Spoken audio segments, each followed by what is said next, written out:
सुप्रभात बच्चों, कैसे हैं आप?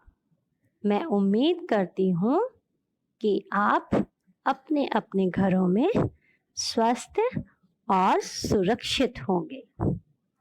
हाँ बेटा, आज हम हमारी हिंदी की पुस्तक उन्मेष भाग 2 का पहला पाठ पढ़ेंगे, जिसमें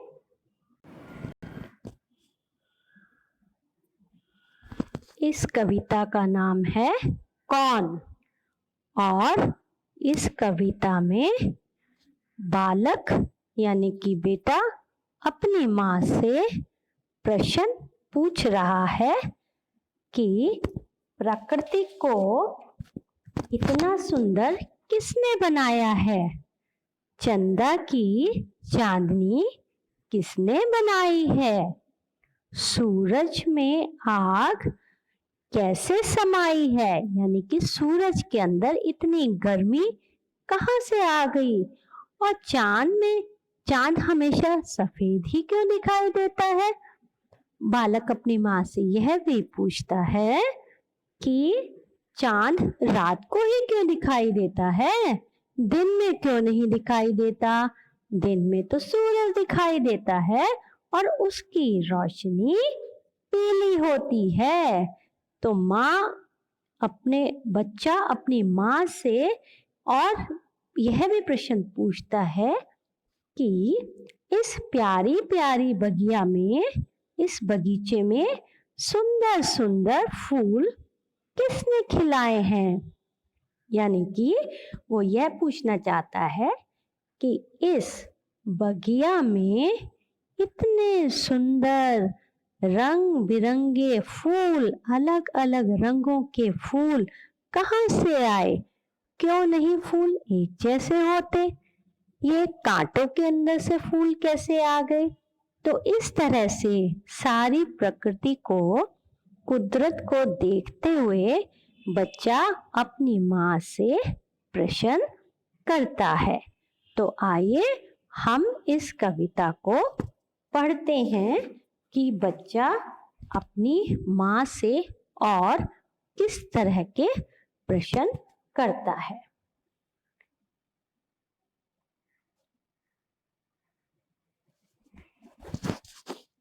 बालक अपनी माँ से पूछता है, नभ में अनगिन तारे इनको कौन सिखाता टिमटिम जी? कौन सिखाता है मेघों को जल बरसाना रिमझिम जी? इस कविता में बालक अपनी माँ से अब आकाश, नभ मतलब आकाश के बारे में पूछता है कि तारे, इतने सारे तारे आकाश में कहाँ से आ गए?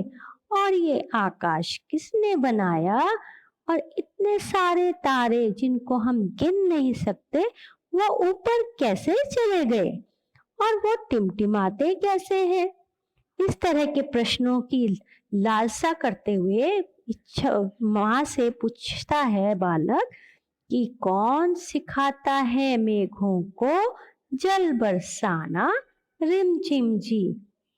मेघ मतलब बादल, बादलों से वर्षा कैसे होती है? बालक अपनी माँ से पूछता है, बेटा अपनी माँ से यह पूछता है कि बादलों में पानी कहाँ से आता है जो नीचे गिरता है वर्षा के रूप में? तो इस पंक्ति में बालक पूछता है कि मेघ यानी बादलों से वर्षा किस तरह से रिमझिम होती है, और आकाश में इतने सारे तारे किस तरह से टिमटिमाते हैं? वो आसमान के कैसे पहुंच गए? और बादलों में जल कैसे पहुंच गया? यह सभी प्रश्न बालक अपनी माँ से करता है। उसके आगे बालक पूछता है, कौन सवेरे सूरज की किरणें धरती पर ले आता? कौन रात में चंदा लाकर श्वेत चांदनी बिखराता। इस कविता में बालक अपनी माँ से अब सूरज की किरणों के बारे में पूछता है कि सूरज की किरणें सुबह सवेरे होते ही धरती पर कैसे आ जाती है और कहाँ से आती है ना। और यह तो वो इतना ऊंचा है सूरज, तो इतनी दूर से किरणें हमारी धरती पर कैसे आती है। और बालक यह भी पूछता है कि कौन रात में चंदा लाकर श्वेत चांदनी बिखराता। और रात के समय आसमान में सूरज क्यों नहीं दिखाई देता? रात में तो चंदा दिखाई देता है, और चंदा की रोशनी कैसी है? एकदम श्वेत, मतलब सफेद है। चंदा की रोशनी तो एकदम सफेद है, और सूरज की रोशनी पीली क्यों दिखाई देती है? बालक यह उत्सुक है जानने के लिए कि ये अलग अलग तरह की चीजें किसने बनाई हैं और कहाँ से आई हैं, है ना। अगला है पैराग्राफ। कौन सिखाता है चिड़ियों को चींची का ये गीत मधुर? कौन सिखाता है अंबर में इनको उड़ना फुर फुर फुर? इस कविता में बालक फिर माँ से पूछता है कि इन चिड़ियों को किसने बनाया है, और जो ये इतना सुंदर मधुर गीत चींची का गाती है, मधुर मतलब मीठा, मन को भाने वाला, इतना मीठा गीत चींची का ये गाती है। अलग अलग पक्षियों की अलग अलग आवाज होती है ना, मोर की, चिड़ियों की। तो वो कहता है बालक कि इनको ये आवाजें किसने सिखाई हैं, और कौन सिखाता है अंबर में, अंबर यानी कि आसमान में, कौन सिखाता है अंबर में इनको उड़ना फुर फुर जी? और ये किस तरह से आसमान में इतना ऊंचा उड़ जाती हैं, इनको किसने सिखाया इतना ऊंचा उड़ना, और ये कहाँ से सीखी हैं और कैसे उड़ पाती हैं ये आसमान में, और इनकी इतनी मधुर आवाज कैसे है।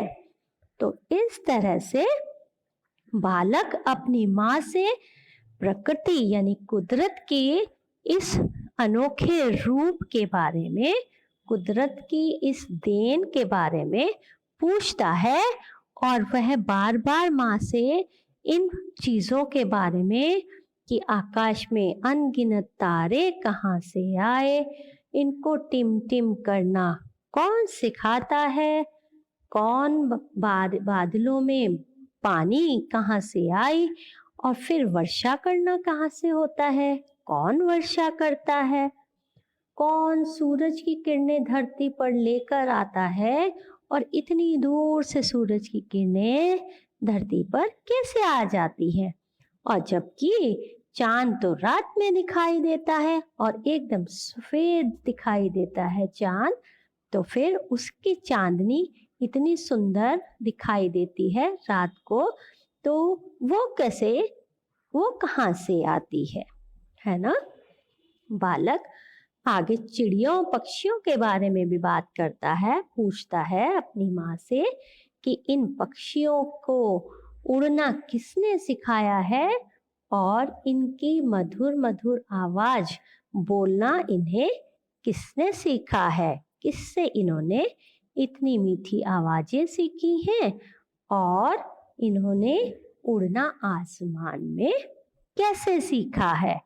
तो ये तो इस पाठ को अभी हमने 3 ही पैराग्राफ पढ़े हैं इस कविता के, तो बाकी हम कल पढ़ेंगे।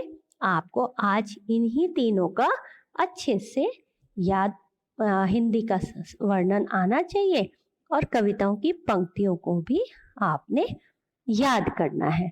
तो अब हम देखते हैं,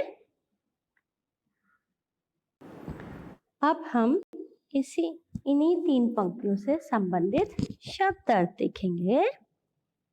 नभ, नभ मतलब अंबर, आकाश या आसमान। नभ हम आकाश को, आसमान को या अंबर को भी कह सकते हैं। ठीक है, क्योंकि अंबर, इसमें अंबर भी दिया हुआ है इस कविता, इसी पंक्ति में।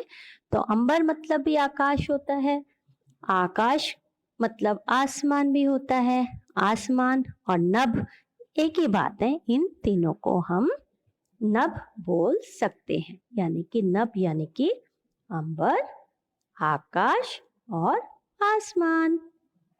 अब दूसरा आता है अनगिन।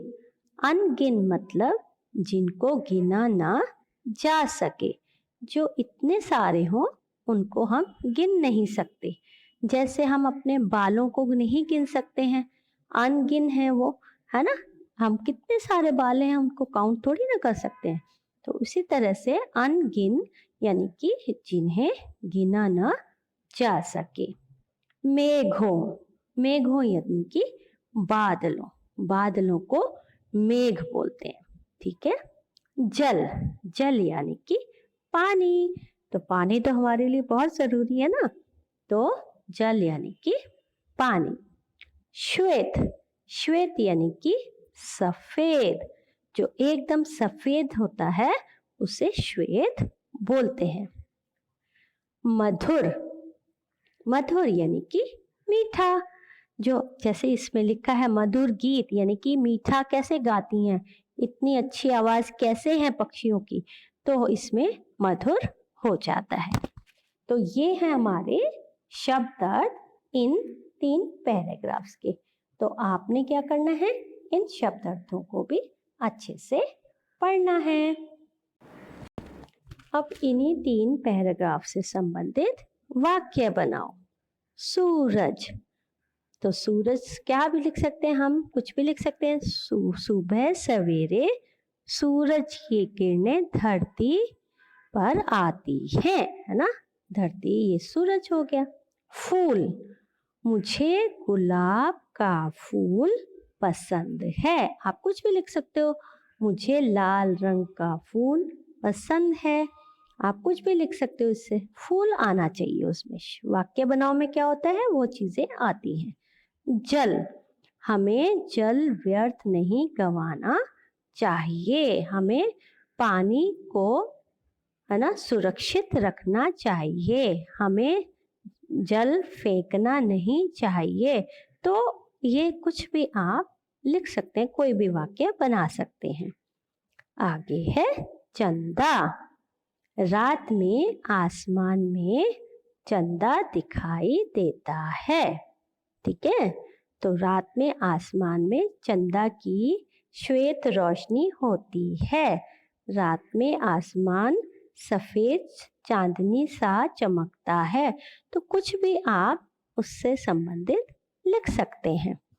तारे, रात में आकाश में अनगिन तारे होते हैं। रात में आकाश में तारे टिमटिमाते हैं। कुछ भी लिख सकते हैं आप वाक्य बनाने में। तो आपने क्या करना है, इन वाक्यों, इनसे संबंधित ये वाक्य हो गए हैं, शब्द अर्थ हो गए हैं, और इन पंक्तियों का अर्थ आपको अच्छे से आना चाहिए और आप इनको अच्छे से याद करेंगे। तो आज हमने कौन सा लेसन पढ़ा है, हिंदी का पहला लेसन। उनमें